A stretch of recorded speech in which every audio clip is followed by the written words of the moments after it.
cases that are pending before the court. So if you wanted to ask them a question about a case they haven't decided, they're not going to be able to answer your questions about that. But if you have questions about the process, about how to become a lawyer or a judge, things like that, welcome those questions. I think the court is ready to come out.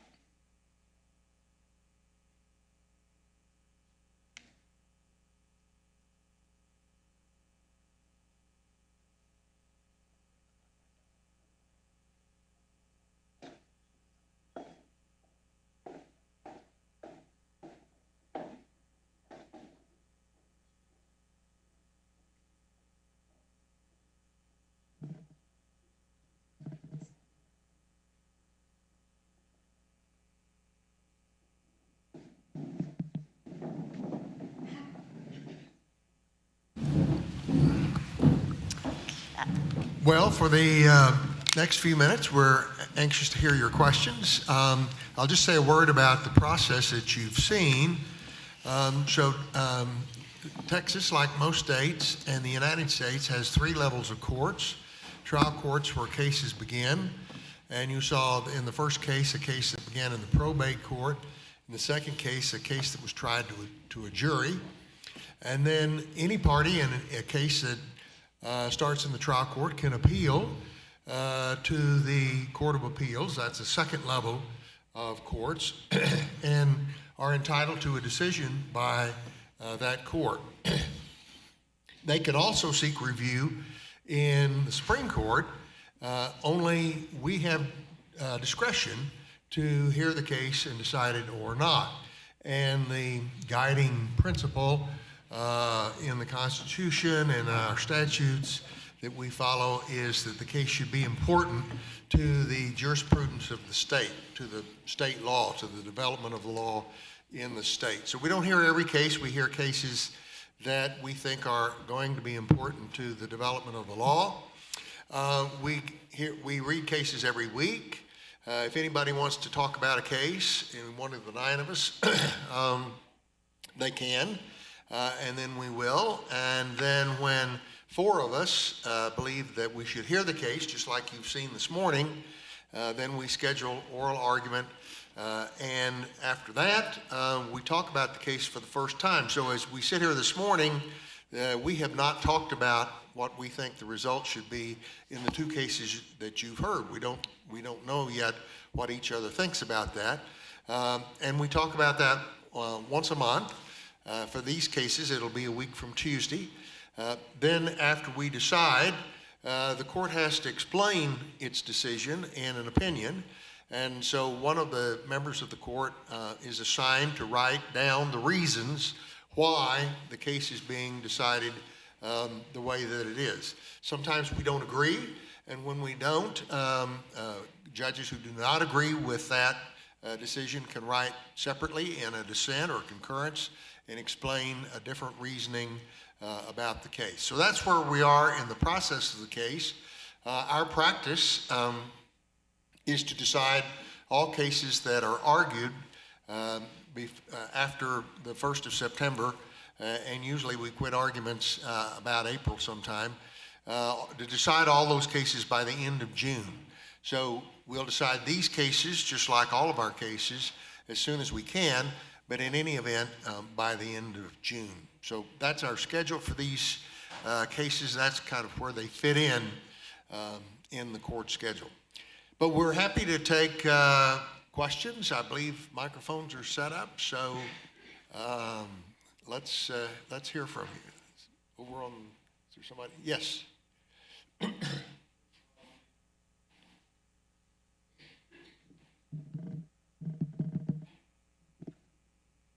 First of all, I wanted to thank the court for coming to El Paso and allowing us to see the court in process when normally we wouldn't be able to. And second, I wanted to ask any advice that the court would have for an aspiring attorney or judge, and what we should do, what undergraduate you would recommend us following, even though you can get into law school with any undergraduate, and which law school you would recommend going to, and any advice. And any advice you have on either being qualified, making more skills, or just improving yourself in order to become a capable and skilled attorney or judge. Justice Flaherty? Well, of course, I would say that the school you need to go is the University of Texas because my blood is burnt orange. But just joking. Really what you need to do as an undergrad, verbal skills and written skills, the ability to write well, to express yourself well is very, very important for a lawyer. You really, it's a necessity. You're going to have to do that. So a really good thing to focus on are classes in English, classes in rhetoric, classes in those types of things, in writing, to improve those skills to the extent that you can. Always, of course, remember that, going to law school is it's a rigorous process, and so you need to prepare yourself for that now and work really hard, study hard, make good grades, because it's difficult to get into law school for a reason. And so the things that all of you know, and you've known all your lives, and that is just really work hard, do the best you can. Certainly other things that are good to major in would have to do with things that have to do with government and those types of issues, maybe not majoring in it, but certainly having an understanding. One reason that we love to come on these trips, we try to do it twice a year. During the pandemic, we were not able to do that. This is our first trip since the pandemic. But the reason that we love to do it is to help educate the public about civics and the importance of civic education, and to help understand that these, I hope that you could tell from the cases today, that these are not, arbitrary cases that have to do with something way out there that doesn't affect people. These cases are things, these cases today, for example, have to do with regular people that are dealing with probate issues and trust issues and damages that could come about because of some allegation of something, that somebody has done something that they should or shouldn't do. So they're real things that affect everybody in this room, and hopefully you can see that it's done in a very fair manner, very objectively, very professionally. None of us have I'm very proud of our court. We don't get on a soapbox and start, making proclamations about this or that. We really study the law, and we do our best, even though we don't always agree on the correct application of the law. We work very hard to get there. I hope that answers your question. Yes, ma'am, it does. Thank you very much. I want to repeat again, thank you very much for coming down to El Paso. We're very appreciative, and we're giving you a big abrazo, as they say in Spanish. My question involves the 15th Court of Appeals, and because there's been a lot of anxiety and curiosity about that, and certainly how the Supreme Court will handle that issue. Any thoughts?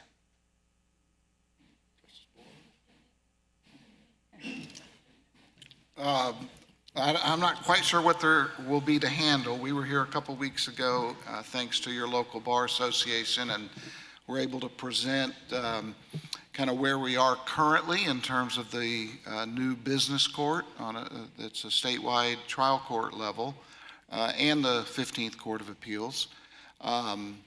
There is an agency within the judicial branch of our state called the Office of Court Administration, and they do lots of work for all of our courts in different ways. And one of the things they've been doing is working very hard to figure out how to implement this new 15th Court of Appeals. All the 14 courts of appeals that we currently have are geographically distributed around the state. So the El Paso Court of Appeals, I see we have at least, well, we've got all three of our justices of the El Paso Court of Appeals, the 8th District Court of Appeals here with us today, and they cover a region that includes El Paso, and then there's Austin and San Antonio and Waco and Houston and so on. The 15th Court of Appeals is different because it will have statewide jurisdiction, but only over certain types of cases. the cases that come out of these new business courts, the trial courts that will handle these big complex business disputes, and then cases that involve administrative agencies within the executive branch, think Department of Insurance, Health and Human Services, and so on.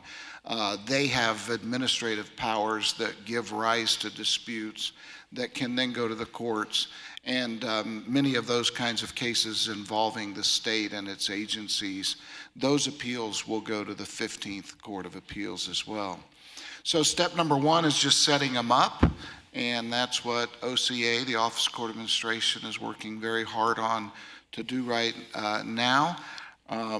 Real interesting concept is that some of these courts may be set up within law schools around the state, which would be a very interesting kind of partnership to have the courts there right in a law school.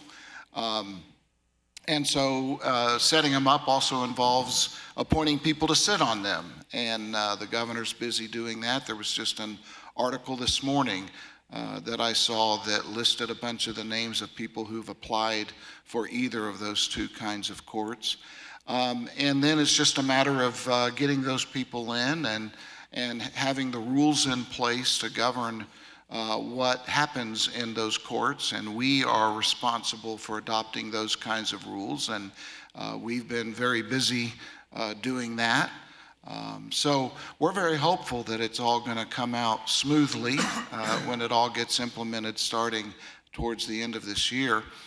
So I don't know if there was something more specific about it than that that you were asking for, but that's about all I can say about us handling the 15th Court of Appeals. No, thank you very much. That's a great thumbnail for us. Great.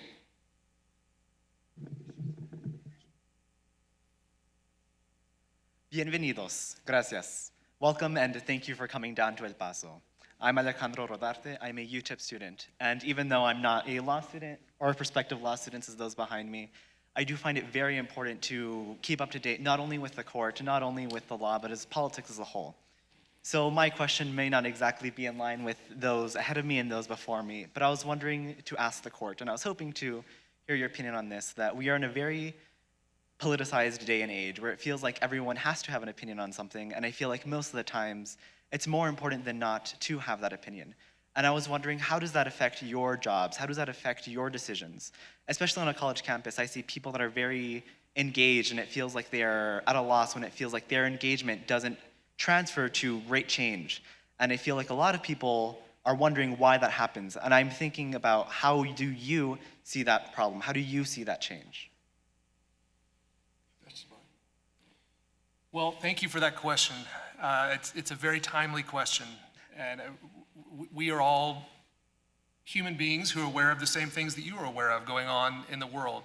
But we have all sworn an oath to preserve, protect, and defend the Constitution and laws of the United States and of the state of Texas. And I'm proud to say that everybody on this court goes about the business of deciding cases solely on the basis of our best honest assessment of what the law is, without regard to politics, without regard to our personal sympathies. That is the job that we have sworn an oath to do. And I'm proud to have colleagues who approach their job that way, and I do my best to approach my job that way every single day.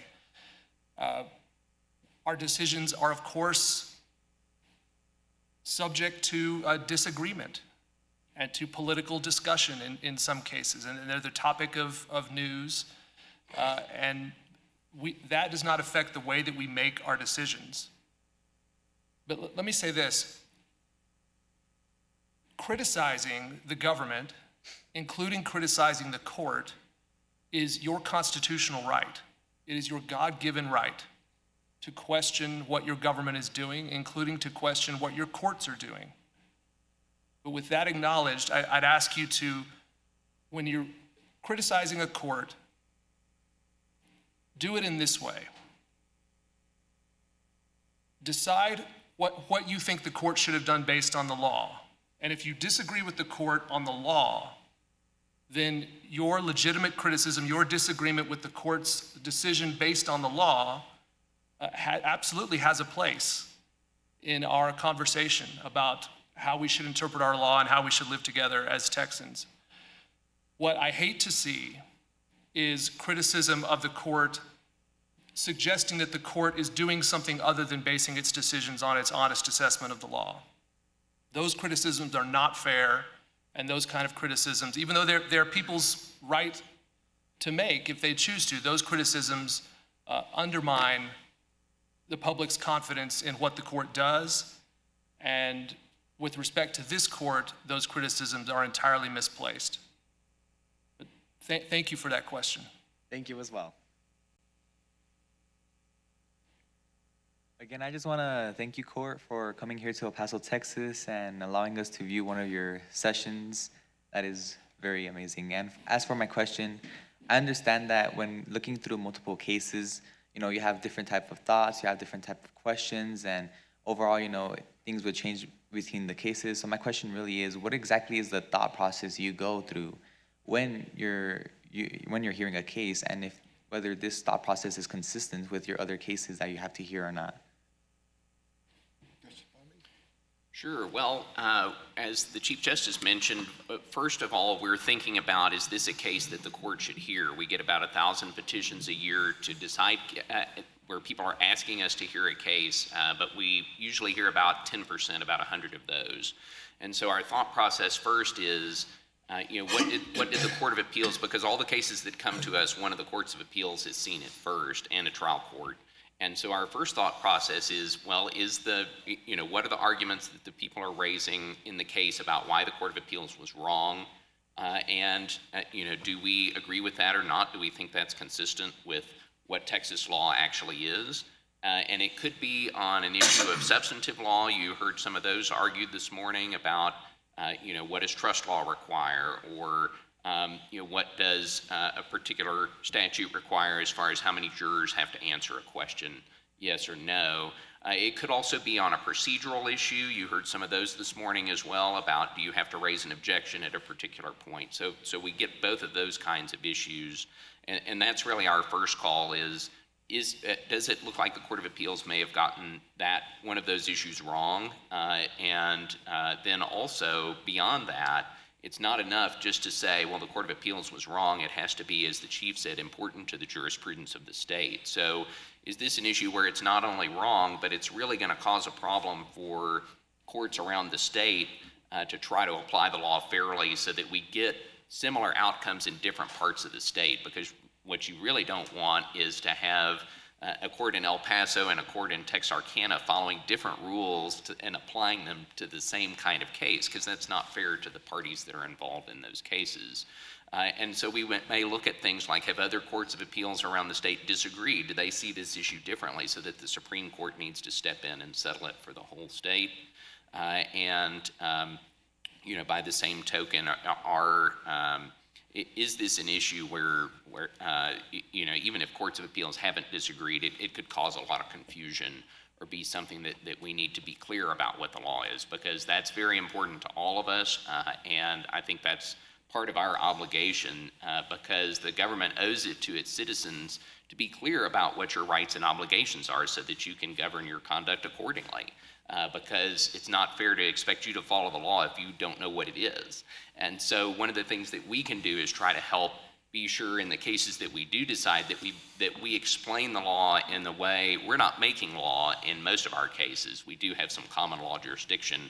A lot of times we're interpreting something that the legislature has made the law on. And if we can explain it in a way that's clear so that everybody knows what their rights and obligations are, that helps uphold the social contract that we all have among ourselves and with our government, so that everybody knows what their rights and obligations are and can be treated equally and fairly held to those obligations. So those are some of the thought processes that we go through in deciding whether to take a case, and then also when we're deciding the case. Again, as Justice Blacklock indicated, we've taken an oath to decide the case based on the Constitution and laws, so it's really just a question of what the Constitution and laws require in a particular case that's before us, not what our personal views are, not what we wish the legislature might have done, because if the legislature has spoken, then people who disagree with that can go and talk to their legislators. They may want to vote for a different legislator the next time if they don't agree, but it's not our role to change the legislature's judgment unless they have somehow violated the Constitution that it requires them to act in a certain way. So those are some of the questions that we think about in deciding which cases to hear and then how we're going to write about the cases that we do hear. All right, thank you. Good morning, Senate members. Like the people in front of me, I would like to thank you for visiting El Paso, Texas. My question would be if you can give me your insight or thoughts of the implication of the immigration laws coming from, we are a border city, and if you can tell, if you look right out the window, we can literally see the border of Mexico, and if you give me insight of the immigration laws. Justice Blaine? Good morning, and thank you for being here. Thank you, all of you, for your incredible attentiveness this morning. It's sometimes hard to follow our arguments when you haven't had the opportunity to read all the briefing and do all the study that we've done. And even though you're some distance away from us, so you could potentially get away with whispering during argument, no one did that. So thank you so much. Your question about the immigration laws is an interesting one because immigration, by and large, and the law of immigration is taken care of in the federal courts. So Immigration and Customs Enforcement, for example, is a federal entity, the Department of Homeland Security, a federal entity. So most of the law that develops around immigration law happens in federal court. And so we are the high court for the state of Texas, but obviously the Supreme Court of the United States is the high court of the United States. And so many immigration cases go through the federal courts. That's not to say that issues surrounding immigration have a lot of impact in the state courts. Why? Because whenever you're looking at human relationships with people that are here and residing in Texas, you're going to have family law disputes. You know, where is this child properly, you know, who should have proper custody of a child? That would go through the family courts. There can be collateral consequences in the criminal courts about if you are convicted of a crime and you're undocumented, what is the consequence on your immigration status? Are you immediately deported? So and then of course, just in general, with a person's right to assert a personal injury claim, you know, so it's not that immigration law doesn't impact us. It impacts us every day in the state courts, but we're not the ultimate authority on the law of sort of entering the country and legal status. That's through the federal government. Thank you. Hello, I would like to thank you for coming to El Paso, and I have a specific question for Chief Justice Nathan L. Hecht. I'd like to ask, how would you describe your journey, like becoming the Chief Justice of the Texas Supreme Court? Great question.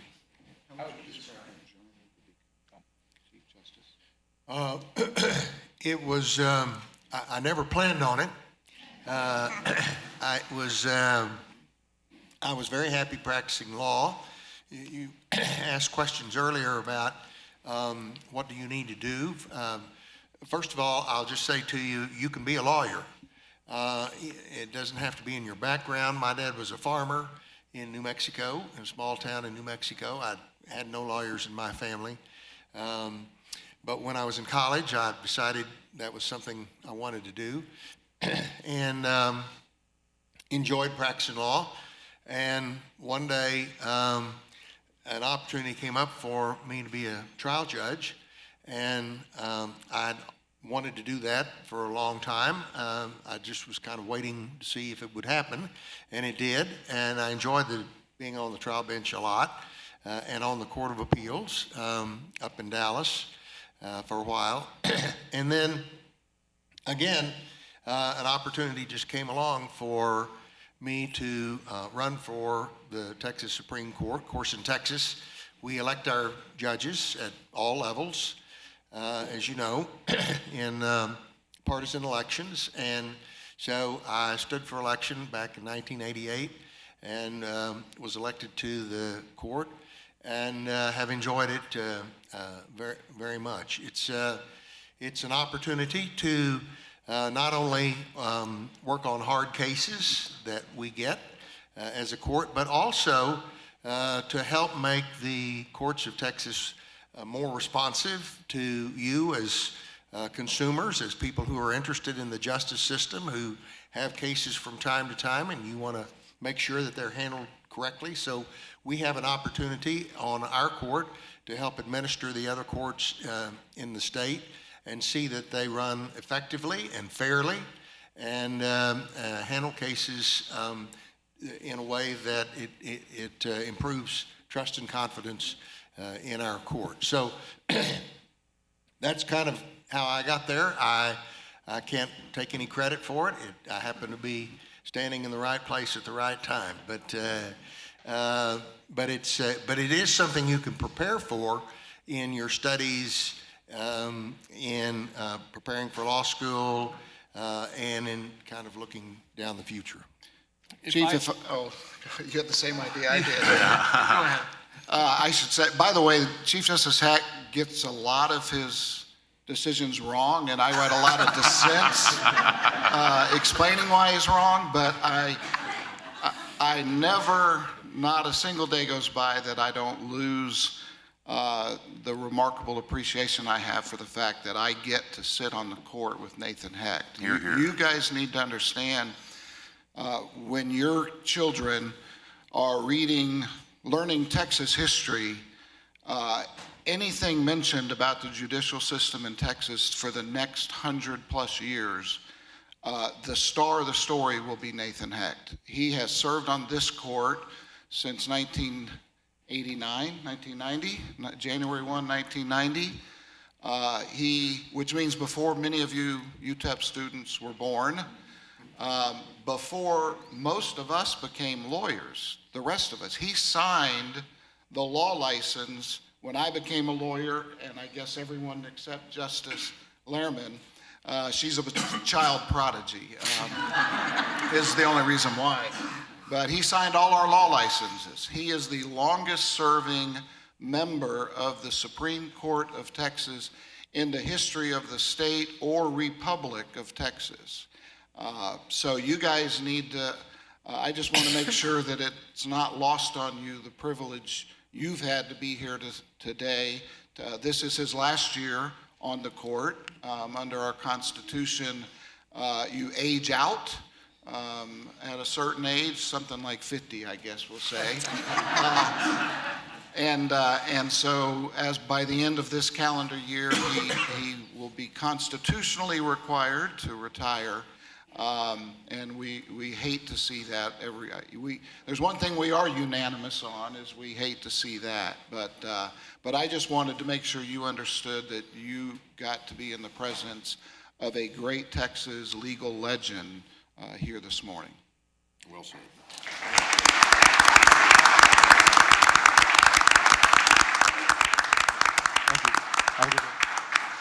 We have just about 10 minutes remaining in this question and answer session. Hopefully we can get to everyone who's in line. Go ahead, sir. Thank you. Good morning, Justices. Again, I'll thank you for coming to El Paso, as I'm sure you're already bored of hearing, but we really do appreciate you coming here.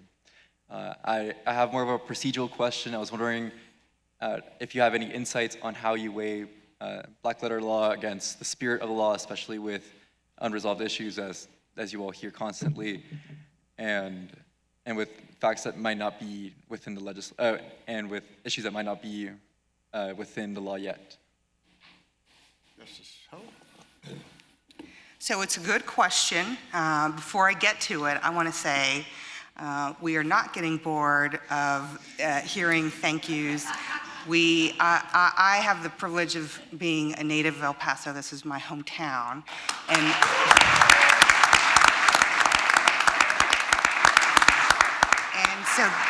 So the court strip here has been very meaningful to me, and I've been looking forward to it a long time.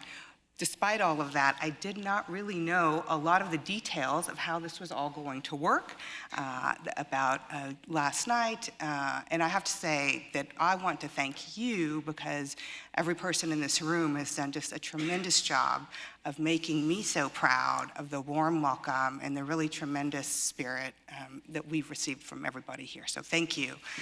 You made El Paso proud again.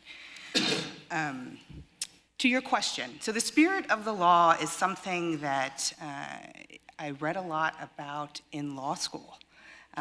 Now that I'm here 20-something years later, what matters to me, how I guide every decision I make is by the words that are written on the page. So I worry about what the words actually say, and that's being a textualist, which is today, I would say, the very prevailing philosophy and approach to interpreting whatever it is you're talking about, whether that's the Constitution, a statute, a contract, a will, lots of different places where you apply that approach.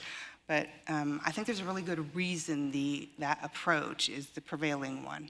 And that is that the words that are written on the page, the text, is the very best evidence that anyone might have 1 year later, 10 years later, 2 centuries later, of what was going on when the parties wrote the contract, when the testator wrote the will, right? And so it is the way to be most faithful to what the person creating the legal document meant to have happen. And isn't that the point of our justice system overall, is to allow people, contracting parties, whoever it is, the voters who elect representatives and then have representatives come together to pass a statute? Isn't that the point? It's to really get at the core of what they meant to say, and what better evidence of that is there than what they actually said.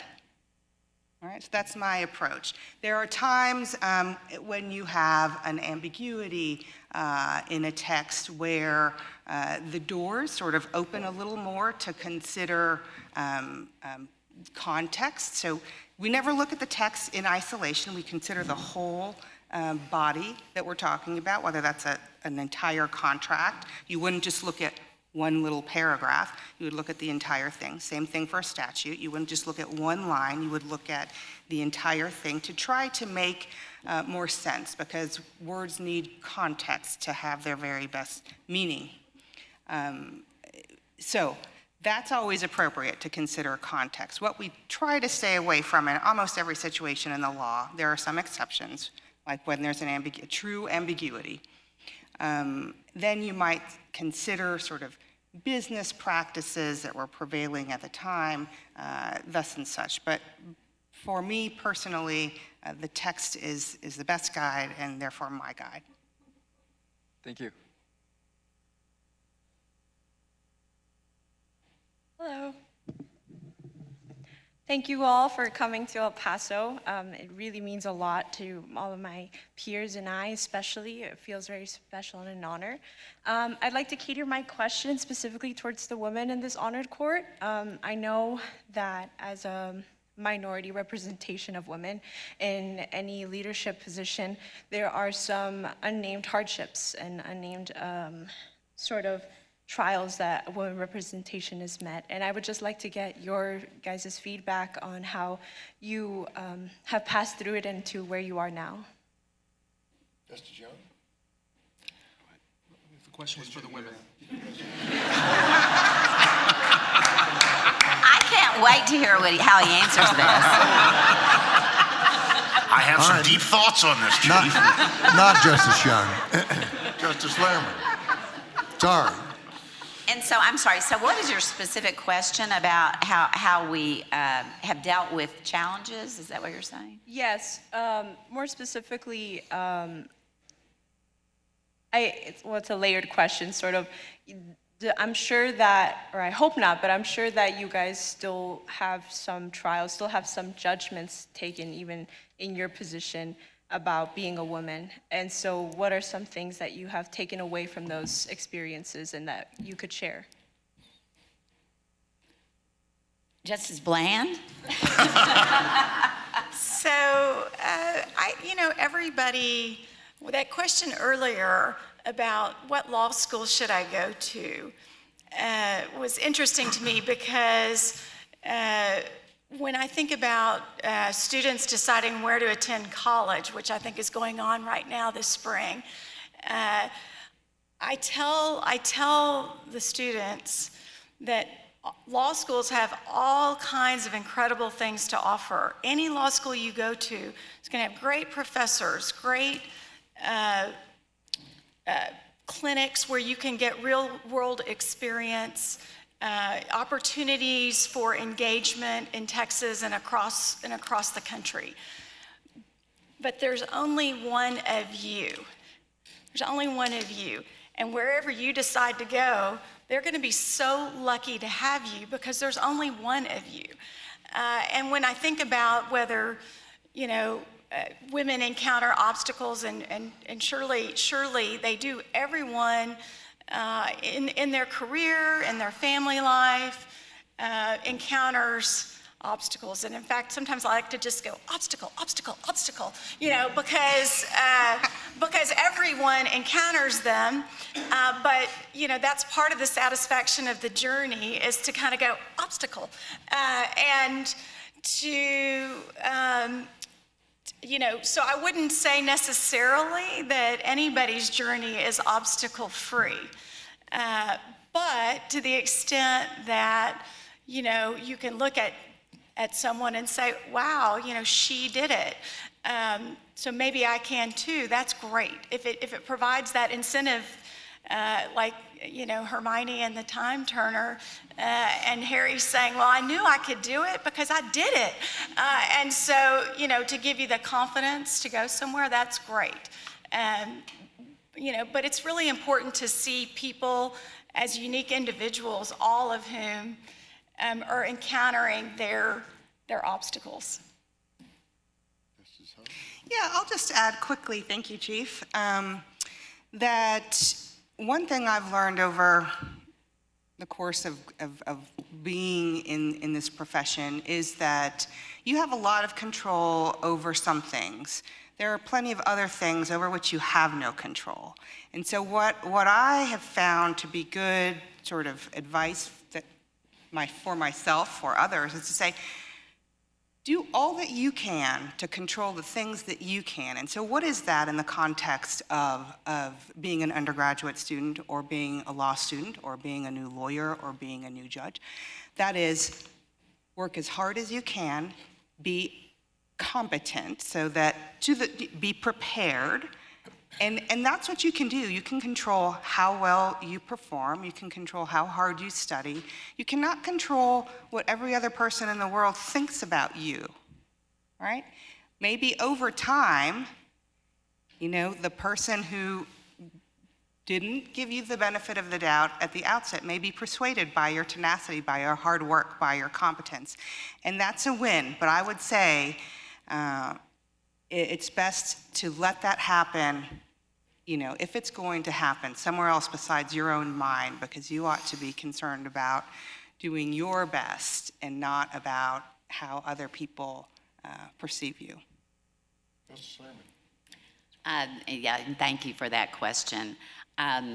When I was in law school, about a third of the law student population were women. And soon after I graduated in the late 80s, that went up to 50%. And I think that's what's happened over the course of those years, now quite a few years, is that women are very good lawyers, as it turns out. I mean, I think all the guys here would admit that. And the women know it. But And people have seen that within the profession. And because of that, a lot of the challenges that existed prior to any of our time really are not there as much. So, for example, the first woman justice that ever served on our court, Ruby Sondock, she graduated from SMU, #1 in her class, but she couldn't get a job as a lawyer. She had to work as a secretary. That doesn't happen anymore because women have proven that they are very good at this. And that happens in a lot of professions. So the good thing is that we have a lot of women that have preceded us that we need to thank.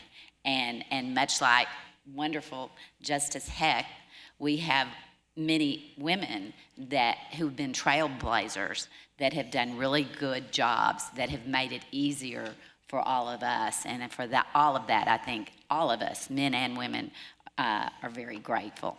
So thank you for that question. Thank you. All right. So thank you once again for coming to El Paso. We appreciate your visit. And I have a question. It's in general towards like the function of being a justice. What were some of the obstacles that you guys generally encountered when first starting off as a justice in the Texas Supreme Court? You can answer that one. Now, Justice. All right.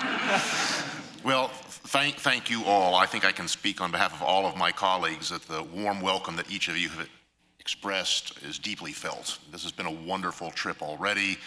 You all are wonderful. Muchas gracias por el abrazo, señora. Y un abrazo para ustedes también. I'm so glad also that there's so many students here who have stayed. Justice Bland pointed this out, that these cases, you're not deeply versed in them. Man, they might have persuaded a few of you who thought that you're going to become lawyers to say, well, not anymore. I hope that won't be a reason if that did affect you. If you thought, I don't really know what they're talking about. Of course not, because you didn't have the chance to read all of the briefing. You haven't gone to law school yet. But I would agree with what some of my colleagues said. Every one of you who wants to do it can do it. And if there's a reason you decide not to do it, let it not be because hearing court in session just sounded too crazy.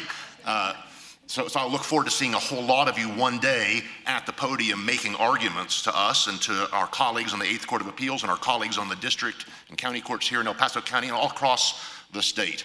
I'm the newest justice, so your question's really good. I'm the baby one here, as you can probably tell. When Chief Justice Hecht, who I agree with everything Justice Boyd said and more, when he first became a judge, I was 4. And I'm not that young, right? So you can, even though that's my name. And so I'm the new guy here. I've been here for 2 years and a few months. He's been a judge for every year that I've been a judge. He's been a judge for much more than 2 decades, I guess. It is hard to join a court where you so deeply respect your colleagues. You have argued before them, as I did many times, as a lawyer, and try to take at the seat of the table and feel like, I probably don't really belong here. Have any of you had that experience of being in something where you've gone on to the next stage and thought, gosh, I'm not sure that I belong. Somebody's asked me to be here, but maybe they were wrong. That's an obstacle that is in one's own mind generally. And the solution to it usually is to work as hard as you can, to do the best you can. And as a judge, we take an oath. It's pretty simple. We promise to protect the Constitution, to do what Justice Blacklock described. When we get a case, we have one thing that we're looking towards, and only one. What does the law require? And we promise not to like the decision that we render, but we promise to make sure that it is the best and most accurate decision that we possibly can. And so that obstacle of coming to this group of people that have been friends and people that I've admired from afar for many, many years is also the single best solution to it for me, because they were all so welcoming, just like you all are so welcoming. Within a few hours of the governor announcing that I was the new appointment, every single one of these justices had called me and said, how can we help? What can we do? We're so excited to have you, and they've been so encouraging as I do my best, make my little mistakes. I'm the baby justice, I'm taking baby steps, doing my best, but I can tell you that when you're in a group of people, even when you feel perhaps, gosh, maybe I don't fully belong, Usually the people in that room want you there and are going to do their best to help you. And if they don't, well, forget about them. They're not the right people for you to be looking to. And all of my colleagues have been the ones that wanted to make sure that each one of us, not just me, but each one of us can do the best we can because we have that common goal of getting the law right on behalf of all the people of Texas every single day in every single case.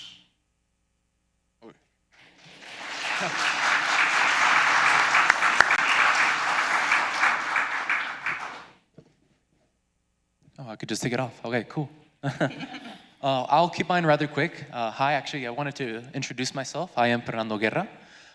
First, I want to give you thanks for coming here to the University of Texas at El Paso. How is the weather like here today? Is it good? Beautiful. All right, sweet. I know. I will keep mine rather quick. I know sitting here for about 2 hours is not easy. But mine is not really regarding more about the law. I think I'm a little bit underqualified to kind of know what I'm talking about there. But however, I wanted to see if I can get your guys' support. I'm actually part of an organization in partnership here in the University of Texas at El Paso. It's an organization with a World Mission Society, Church of God. We are ones who believe in Heavenly Father, Christ An-Sang-Hong, and Heavenly Mother, New Jerusalem. And we are university students that are actually scattered around Texas. And since you guys are here, I wanted to see if I can get you guys' support when it comes to volunteer service. I don't know what guys' perspective or what you guys do for volunteer service and how we can get your support. I do have some brochures if you do want to go ahead and get a little bit more information about us and see if you guys want to do in partnership or help us out when it comes to this. I'll be happy to get that information from you and share it with the court. And Maybe let we'll me get it say, from you there. we appreciate your passion for your faith. The freedom of religion was one of the foundational freedoms for which this country came into existence. And although I don't know that the question was particularly germane to why we're here, I want to acknowledge that we respect your faith and your desire to speak it, and that applies to everybody in this room, faith or no faith. All right, thank you so much. Hope to see you guys from here soon. Thank you so much. All right. Sorry, our final question here. One more. Hello. First, I would like to express my gratitude for you all taking the time to be here today. It truly is an honor. I'm a student here at UTEP. My name is Isabella Molina, and my question for you is, when you are hearing a case, what are some determining factors as to if you want to render the decision or remand the case? Was it render or remand? Is that what she said? Deciding here. Ask us again.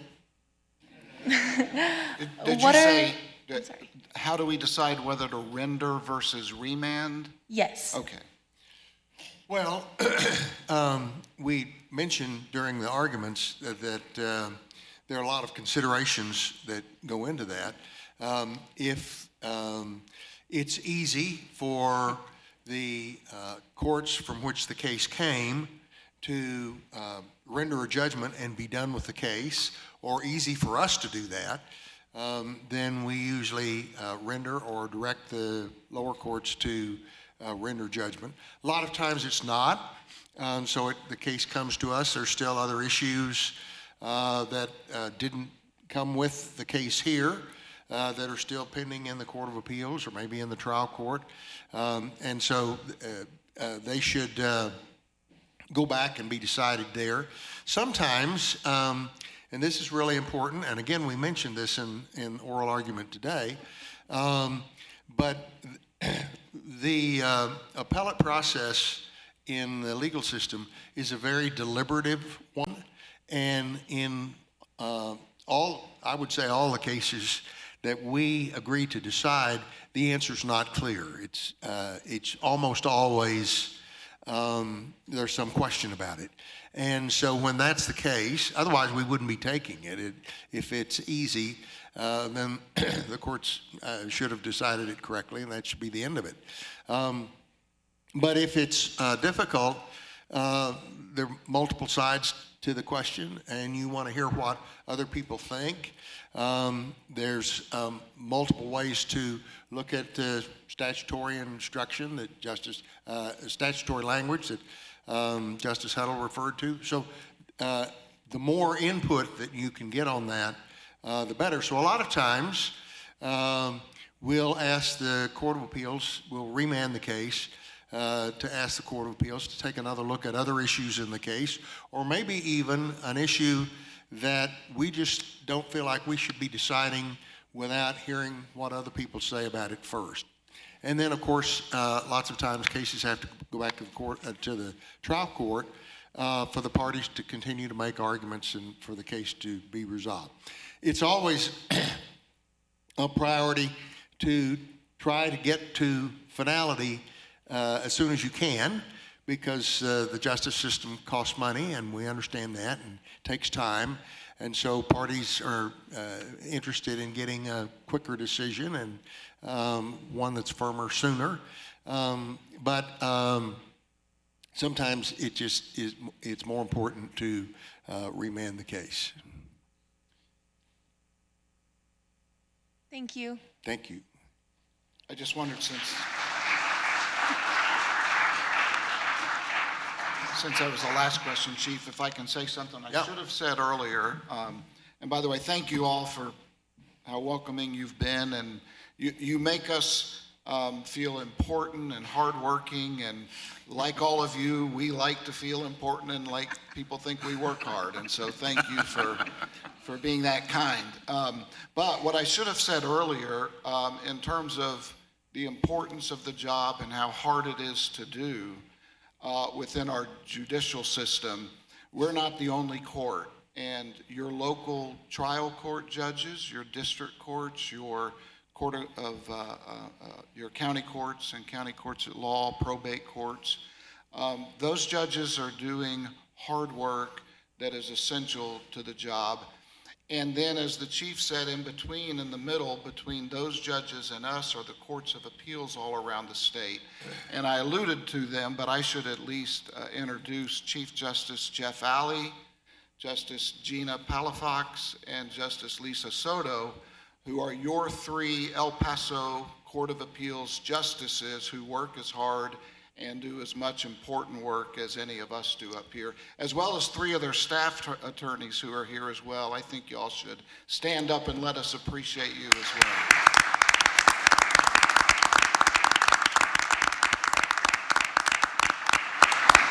Both of the cases that we decided today are cases decided by this court, so we're kind of grading their papers here today.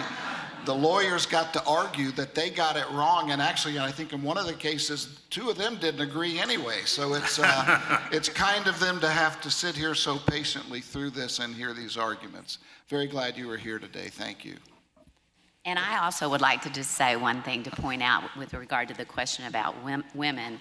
We have former president of the State Bar of Texas here from El Paso, Sylvia Firth, who has really done monumental things for our profession in the State Bar of Texas. So I think we should also recognize her.